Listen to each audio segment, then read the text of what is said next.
Okay, I'm going to take the next 2 days to go through the review. And then your test, I believe, is on Wednesday. Is that right? Or is it on Thursday? Fifth period. It's Wednesday. For sure. I don't have it up. Okay, so it's Thursday. So you have 1st, 3rd, 7th, 9th, Wednesday, 2nd, 4th, 5th, 8th, Thursday. Okay.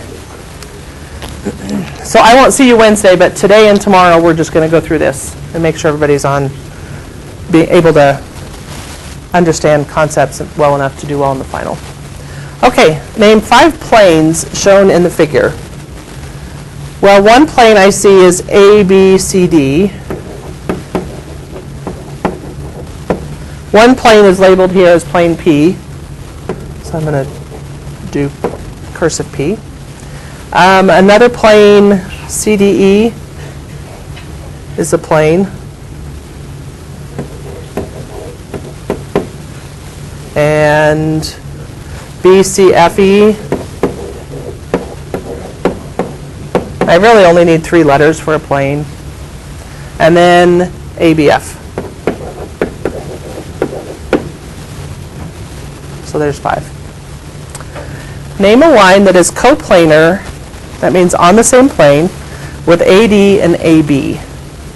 So AD, AB, the plane here is the one that's kind of coming in at an angle. If it's coplanar with those 2 lines, another line could be CD or BC, either way.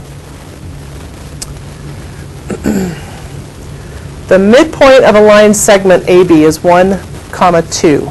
Point A coordinates are 3, -3, and point B coordinates are x and 7. So sometimes it just helps me to do a quick graph. 1, 2, 3, -3, and x and 7. So it's going to be up 7. This is the midpoint, so I know my other point's up here somewhere. Am I the only one watching me do this? Feels like I am. Do you want me to review? I don't have to. Are you sure? Okay. So my second point's going to be up here somewhere. Well, how do I find the midpoint? What's the formula?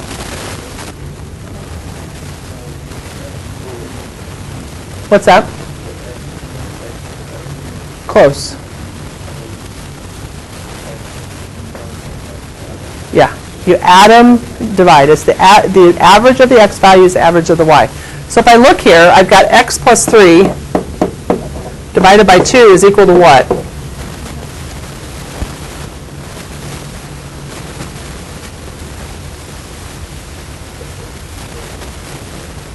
This is the midpoint, right? The x coordinate of the midpoint. So what's the x coordinate of my midpoint? 1. Okay. I really don't have to write the y because I already know the y coordinate of the midpoint and I know the y coordinate of the point I'm looking for. I'm just missing the x coordinate. So this is really all I have to do to solve it, is write the formula for the midpoint and set it equal to the actual value of the midpoint. How do I solve this equation? Well, this is the same as 1 over 1, right? Cross multiply.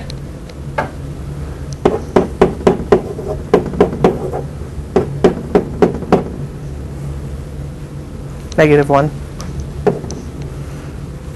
Right? I could go ahead and graph it and see if it makes sense. 1, 2, 3, 4, 5, 6, 7. Does this look like the midpoint of these 2 points? Yeah. So x is equal to -1. Okay. Next problem.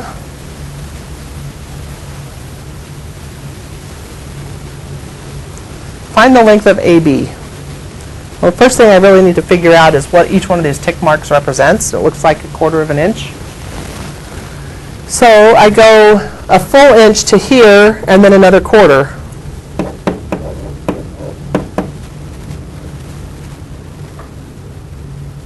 Make sense? Yeah, 1 1/4. It's the same thing. All right. Find 2 possible lengths for CD. If C, D, and E are collinear, okay, so I'm going to draw this line. CE is 15.8. DE is 3.5.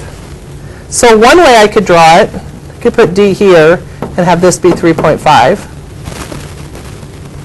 And I'm looking for CD. So CD is going to be 15.8 minus 3.5. So 12.3. That's one. It wants two possible lengths, though. So another way that D could be drawn, if CD and E are collinear, is I could draw it over here. Right? Then I would just add them together.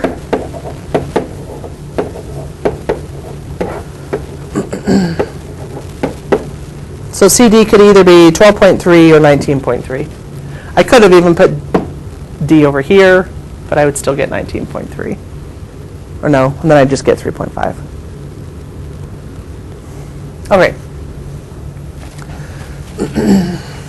Number 6. Find the length of RS if S is between R and T.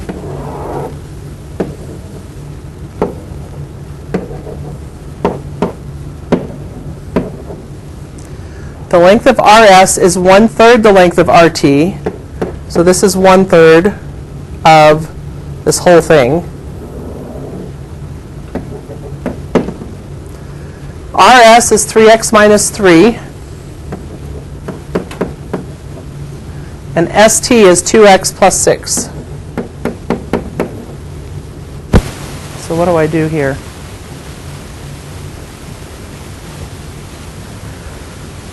Well, it tells me that this is 1/3 of the whole thing. So let's find the whole thing and then divide that by 3. Does that make sense?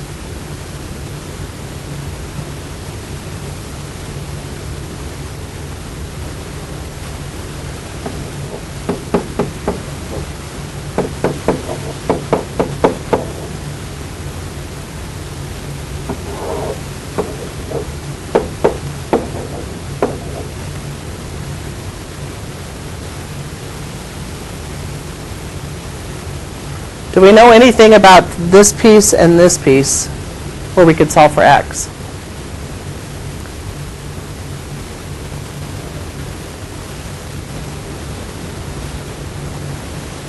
Okay, this is 2 times this. So I could say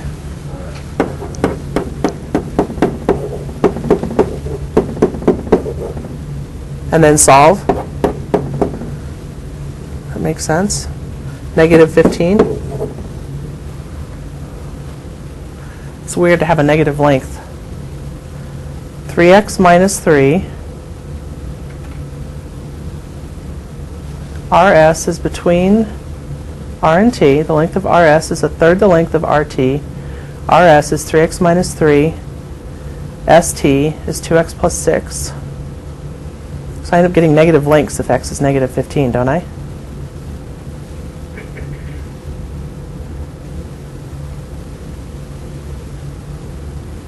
This ends up being 5x minus 3 over 3. I could set that equal to RS, which is 3x minus 3. Right?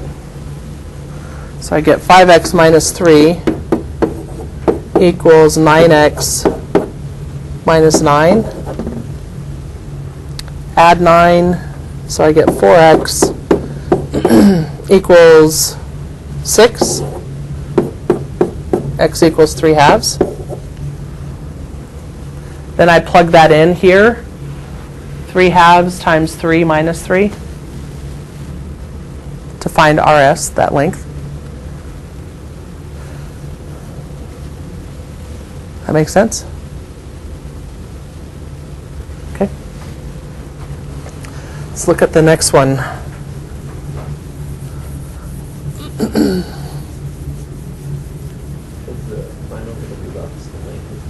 No, it'll be shorter. Okay. Find the value of y if AC, lies between A and B. So I'm going to go ahead and draw that. And C. AC is 3y plus 5. CB is 4y minus 1. And AB, this whole thing, is 9y minus 12. So I'll just add AC to CB and set that equal to the whole thing.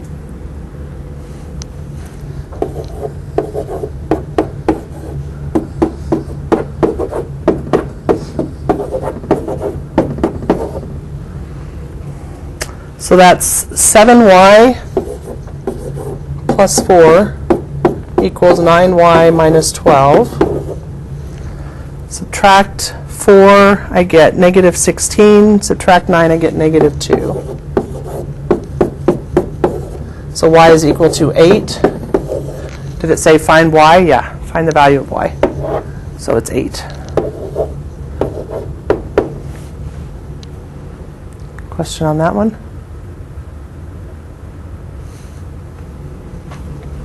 Okay.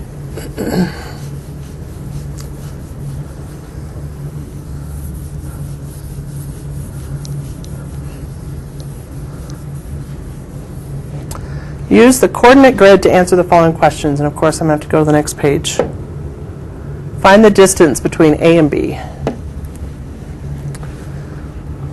So you could either use the distance formula, or you could make a right triangle out of it. Go up and over. This is what I'm looking for. So it's going to be, this is 2 units. This is 4 units. Pythagorean's theorem says the square of this plus the square of this is equal to the square root of, is the square, sorry. Or this is x. So x equals square root of 20. Anybody remember how to simplify a radical like this? Look for a perfect square that goes in.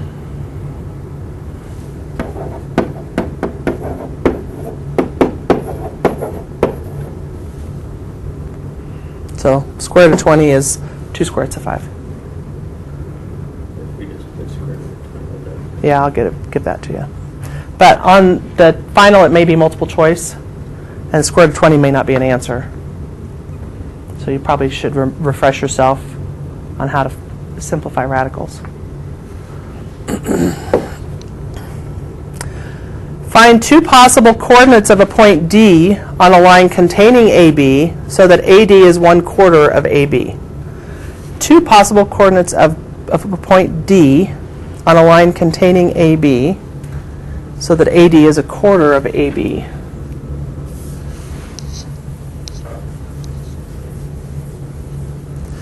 So I know this distance is 2 square roots of 5, and I want just 1/4 of that distance, right? For the point D. So I could go up 1/4 of this length. The length is 2, so up 1/4 is 1/2, right? And I could go over 1/4 of that length, which is 1. So there's the first point where D is. I just took 1/4 of the y value and 1/4 of the x value. That point will have 1/4 of the distance now. Where else could I draw it so that it's 1/4 of that length?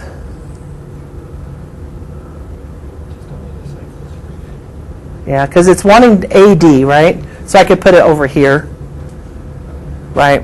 If I put it here, that's going to be 3/4 of the length. But I could put it down here and use the same thing. Just go down 1/2 and over 1, and my D would be right there. Does that make sense?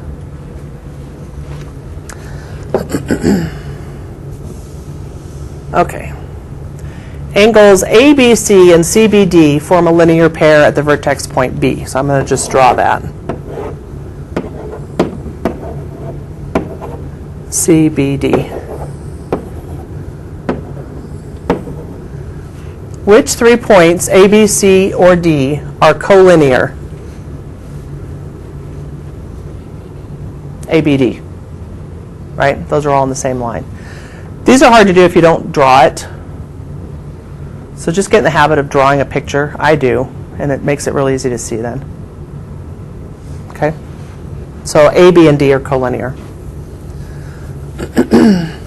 Find the value of y if S is the midpoint of RT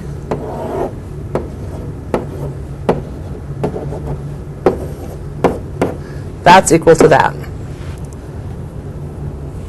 T is the midpoint of RU, so I'm going to have to go out further. That means this is equal to this whole length. And RS is equal to 6x plus 5. ST is 8x minus 1.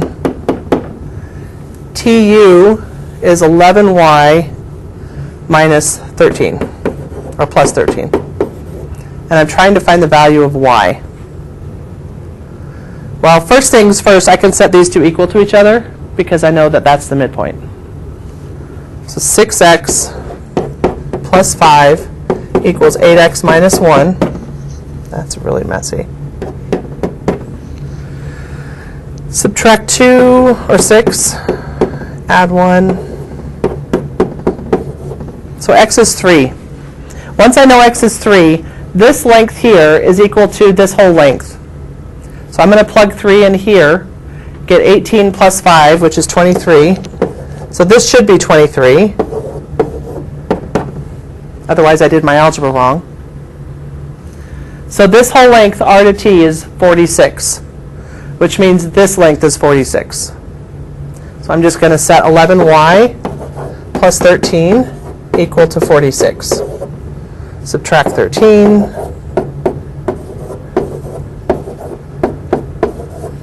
Y is also 3. Just do one step at a time until you get to the number that you need to set it equal to, and then solve for y. That makes sense? Okay. Find all values of x that will make angle A an obtuse angle. Well, obtuse angles are greater than 90. Not or equal to, but greater than. So I'm just going to say this has to be greater than 90.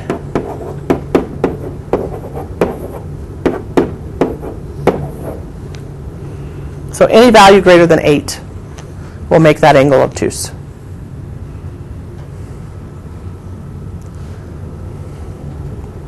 What about if it's greater than 180? Is it still obtuse? Yeah, I mean, when you get into trig, you'll figure out the negative and positive angles, but for now, I would take that.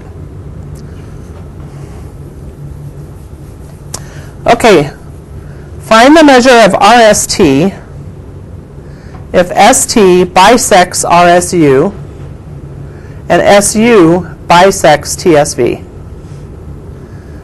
Well, I know this angle and this angle must be equal, and this angle and this angle must be equal.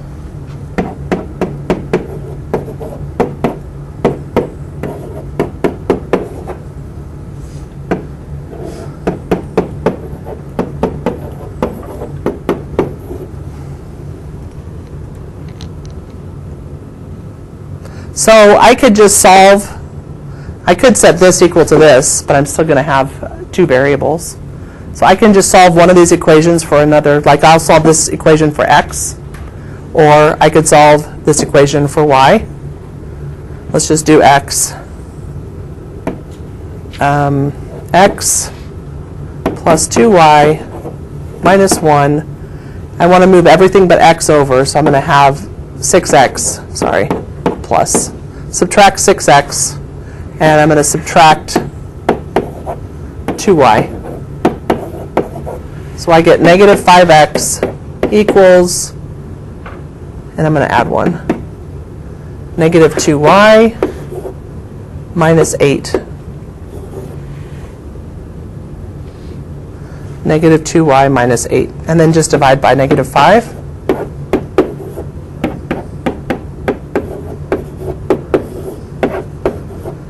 then I can plug that in here. It's just 2 equations, 2 unknowns. Is there a faster way to do that problem? Who did this one?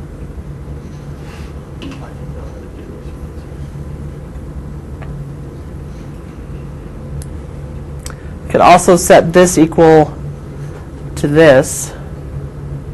That might be an easier, because do you see that if this is equal to this, and this is equal to this, then this must be equal to this. That's the transitive property.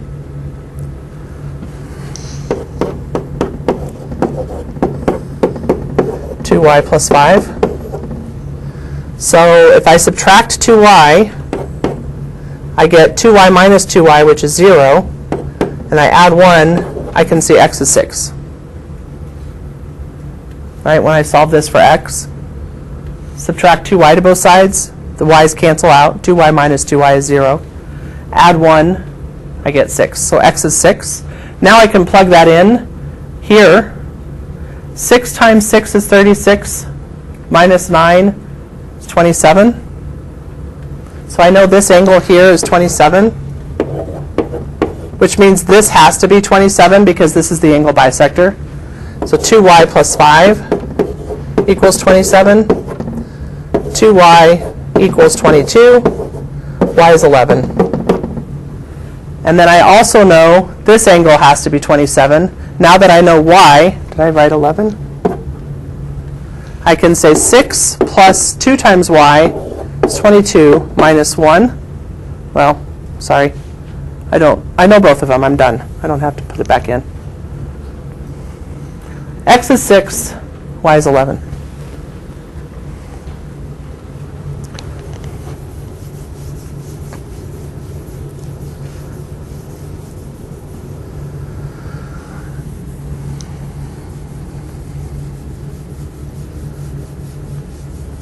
All right, next problem.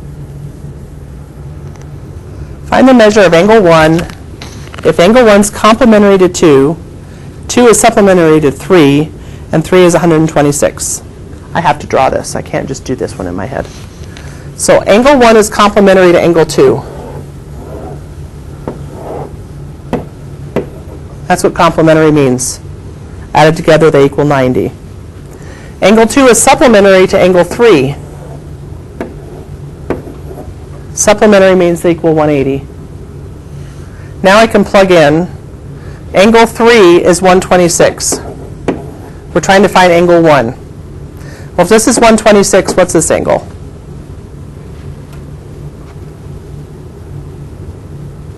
Four is 30, 54. And if that's 54, what's angle 1? Yep. So angle 1 is 36.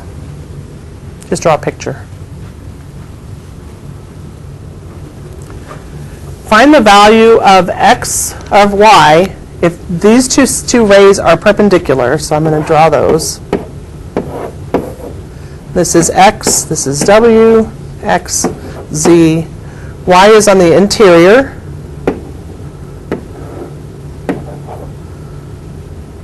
The measure of wxy is 6y minus 3. And the measure of yxz is 4y plus 13. And I'm trying to find the value of y. Well, if these two are perpendicular, add them together and set them equal to 90.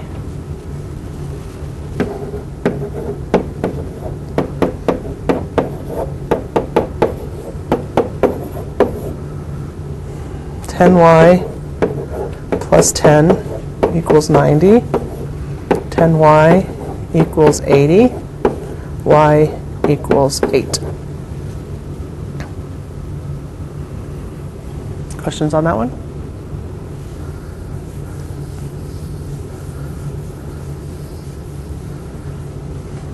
Find the length of LM if ON is the bisector of LM and LN equals 3x plus 2.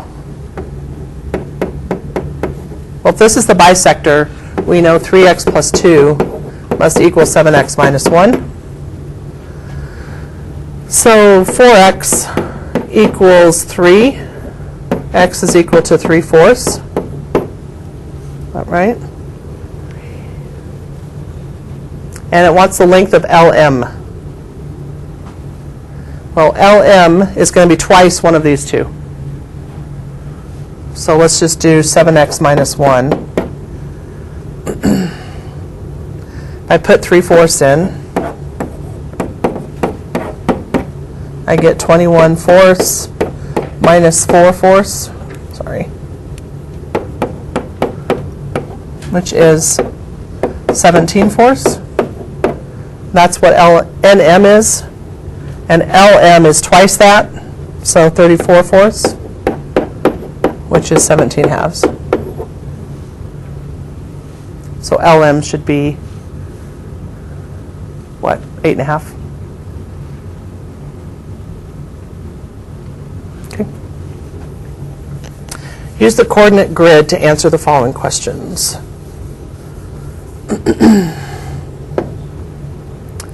Graph polygon ABCD with vertices 4, 3, 0, 3. To go back.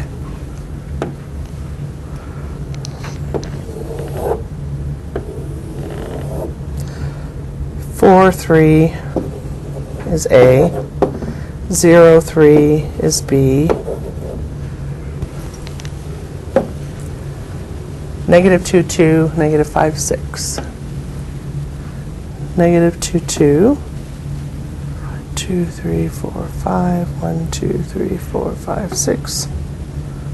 Did I graph those right? 4, 3, 0, 3, -2, 2, 4, 3, 0, 3, -2, 2, -5, 6. Okay? Then name the polygon by its number of sides and classify it as convex or concave, regular or irregular. Okay? A, B, C, D. So does that look convex or concave? Concave. Regular? Irregular. Yeah, irregular. Not all the sides are equal. Just by looking at it, it's pretty easy to see that. Find the perimeter. So how do I find the perimeter of this? All the side lengths. Yep, so I've got to find all the side lengths. This one should be pretty easy because it is 1, 2, 3, 4 units. From A to B, if that's 4 and this is 2, I know that A to B is the square root of 20 because I did that one earlier, right? B to D, from B to D, I go over 5 and up 1. So I have this triangle. It's 5 and 1. So it's 25 plus 1, the square root, which is 26. So this is the square root of 26. From B to C, looks like I'll go down 1 over 2. So that's the square root of 5. 2 squared plus 1 squared, square root of 5. And then from C to D, I go over 1, 2, 3, up 1, 2, 3, 4. So that length is 5. It's a 3, 4, 5 triangle. So I just add all of these together. So I have 4 plus the square root of 20 plus 2 square root of 26 plus 5 plus the square root of 5. This is 2 square roots of 5 plus the square root of 5.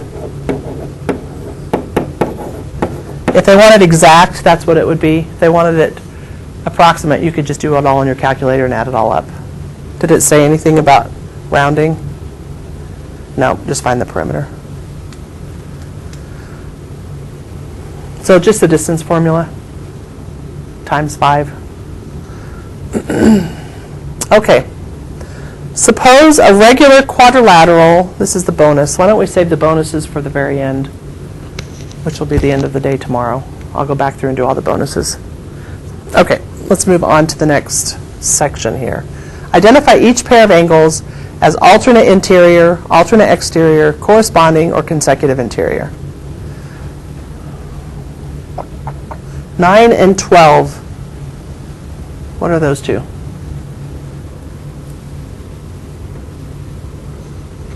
Corresponding. 2 and 3. Consecutive interior. 4 and 11. Alternate exterior. Good. Okay. Looking at 23.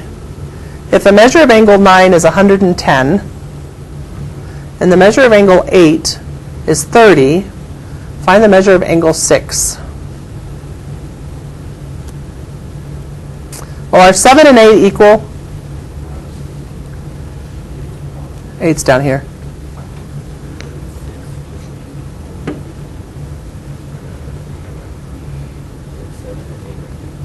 Seven and 8 are equal. 9 and 13 are equal, right? Because they're corresponding. 13 and 5 must be equal. So 5 is equal to 110, right? 5 is 110, so that means these together must be 70. And the angle 7 is 30, so angle 6 is 40. Did you follow that? Just a puzzle. Okay. Find the values of x, y, and z in the figure. X, Y, Z. These are parallel lines. So what do I know about these two angles? What's their sum? These two are parallel. This is the transversal. 180. So I know 8x minus 7 plus 3x minus 11 equals 180. So this is 11x minus 18 equals 180. 11x equals 198. X is what?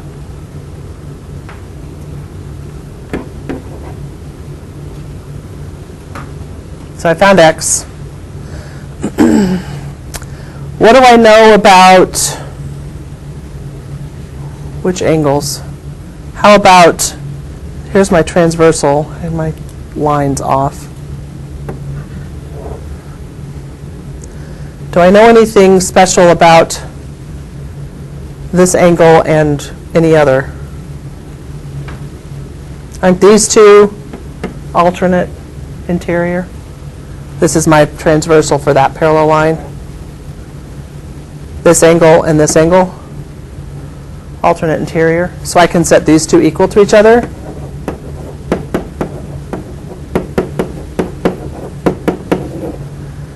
Uh, 2y equals 15.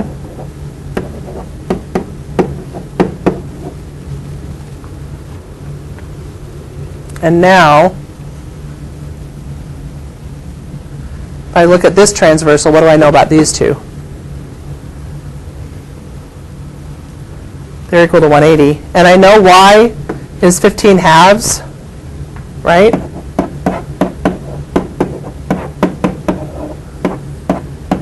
So it's 38 degrees. This is 38. So what's this one have to be if they're equal to 180?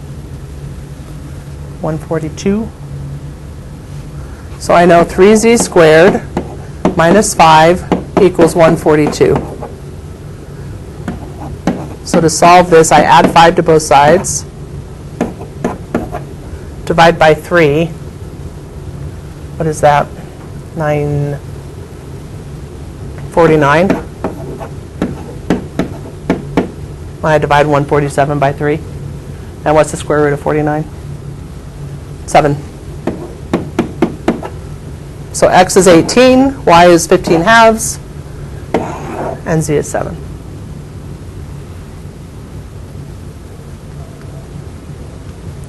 Determine the slope of the line that contains the given points. So how do I find slope?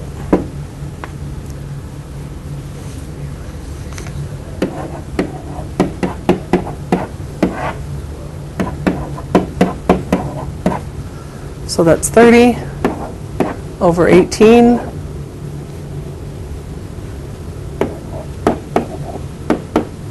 5/3.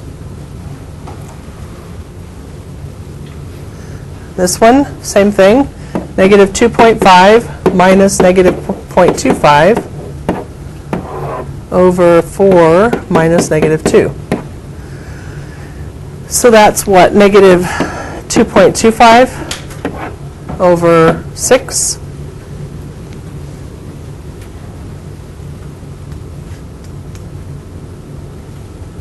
Use a calculator or convert it to fractions and simplify. Either way. How do we know if two lines are parallel, perpendicular, or neither? Given points. How do we know whether two lines are perpendicular, parallel, or neither? Yeah, I wouldn't even need to graph them probably, because I could just look at the points. Look, find the slope of this, find the slope of this, compare them. If the slopes are the same, they're parallel. If the slopes are the opposite inverse, they're perpendicular. If the slopes are neither parallel nor perpendicular, then they're neither, right? So let's find the slope of QV. 12 plus 8 is 20. 5 plus 3 is 8. So that slope is what? 5 halves. This one, 2 minus 1 is 1. Negative 5 minus a negative 2.5 is negative 2.5. Well, what's negative 2.5? Negative 5 halves, right? And if I divide by negative 5 halves, it's the same as multiplying by the reciprocal. So these two are, in fact, the opposite inverse of each other. So these two are perpendicular. Okay, let's look at the next set. 9 minus 4.5. I'm going to make it 9 halves. Make my life a little easier here. And 4 minus negative 2 is 6. So this is equal to 9 over 12, which is 3/4. Then we do this one. Negative 1.5 plus 12 is 10.5, which is 21 halves. 10 minus negative 4 is 14. So this is 21 over 28. When I simplify this, it is 3/4. Same slope, parallel lines.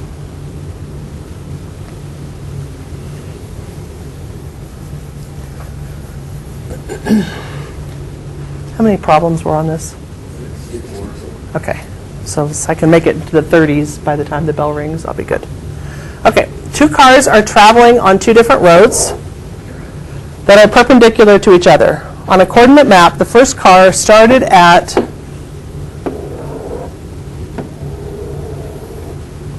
-5.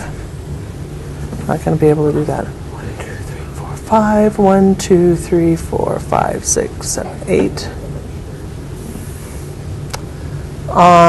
And stopped at 2, 7. 1, 2, 3, 4, 5, 6, 7. Okay, so it started here and stopped there. The second car started from -5, 1.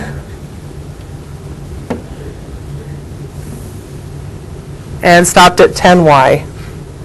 So stopped somewhere over here. What's the y coordinate? So what we need to do is find the slope of this line, because it says that they went on paths that are perpendicular to each other. If I find the slope of this line, which is going to be 7 minus -8, which is 15, 2 minus -5 is 7. The opposite reciprocal puts me at -7, 15 for the slope of this one. Okay, so I know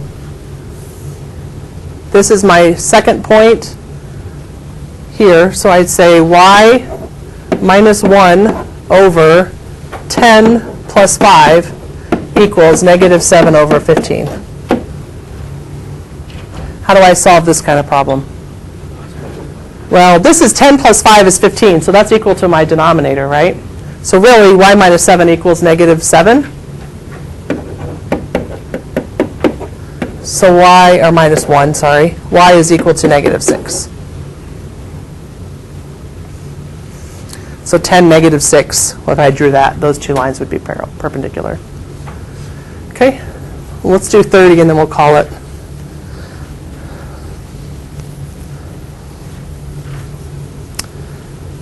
Write the equation of the line that's perpendicular to 3x minus 4y equals 9 and contains the points negative 4 and negative 5. Anybody remember how to find the slope quickly if it's in standard form? That's to graph it. Yep. So negative a over b. Negative a over b is the slope. So the slope here is negative 3 over negative 4, which is 3/4. Slope of this line. So to find the slope of a line perpendicular, I have to flip it and make it negative, right? So the slope of a perpendicular line is going to be negative 4/3. If it's got this point, I just plug that point in to the y equals mx plus b form. X and y, and then solve.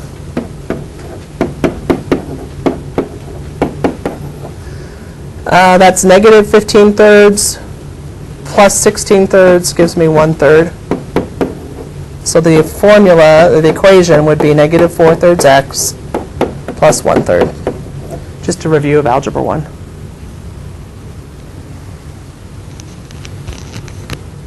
Okay. I could probably do this one really quickly. And we'll start on a new section tomorrow. So a rental car company charges $30 per day plus 0.28 cents per mile.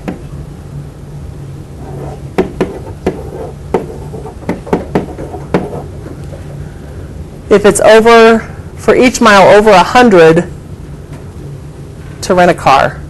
He rented a car for 5 days. So 5 times 30 is going to be 150. And drove for 255 miles. So it's going to be